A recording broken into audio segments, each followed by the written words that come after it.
બનાસકાંઠાના થરાદ શહેરમાંથી છેતરપિંડીનો એક ચમકાવનારો કિસ્સો સામે આવ્યો છે। હાલમાં સોનાના ભાવો આસમાને પહોંચ્યા છે, ત્યારે તેનો ફાયદો ઉઠાવી કેટલાક શખ્સો ડુપ્લિકેટ સોનું પધરાવી દેવાની ફિરાકમાં હોય છે।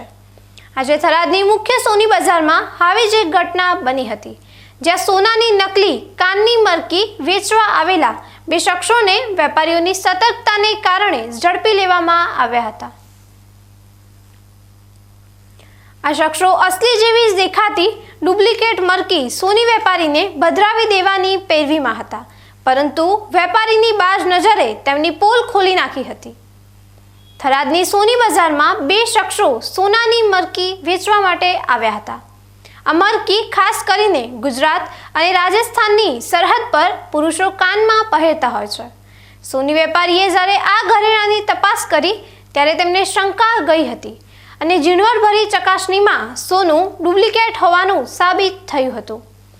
તરત જ બજારના અન્ય વેપારીઓ એકઠા થઈ ગયા હતા અને આ બંને શખ્સોને પકડી પાડ્યા હતા।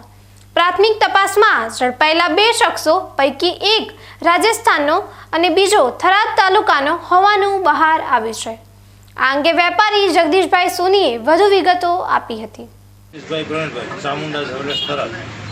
આ ભાઈ ખોટી મરકીઓ વેચવા આવ્યા હતા અને અમે ચેક કરાવતા આ ખોટી નીકળી છે અને એમને કોઈ વેચવા મૂકેલા છે। આ ધંધો ફ્રોડનો ચાલે છે। આવી રીતે લેવાન દેવા વગરના હોની 500,000 કમાતા તો લાખો રૂપિયા ઉતરી જાય। 1,30,000 રૂપિયા માગ્યા હતા કે અમારે એટલા આવે તો વેચવી, એટલે આવો ડુપ્લિકેટ માલ લઈને આ બજારમાં ફરે અને તપાસ થવી જોઈએ એમ, બરોબર। વેપારીઓએ આ બંને શખ્સોને ઝડપીને થરાદ પોલીસને સોંપી દીધા હતા। પોલીસે નકલી ઘરેણા કબજે કરી બંને શખ્સોની ધરપકડ કરી છે અને તેમની પૂછપરછ હાથ ધરી છે। પોલીસ તપાસમાં એ જાણવાનો પ્રયાસ કરવામાં આવી રહ્યો છે કે આ શખ્સો અગાઉ અન્ય કોઈ વેપારીને છેતરી ચૂક્યા છે કે કેમ, અને આ નકલી દાગીના તેઓ ક્યાંથી લાવ્યા હતા।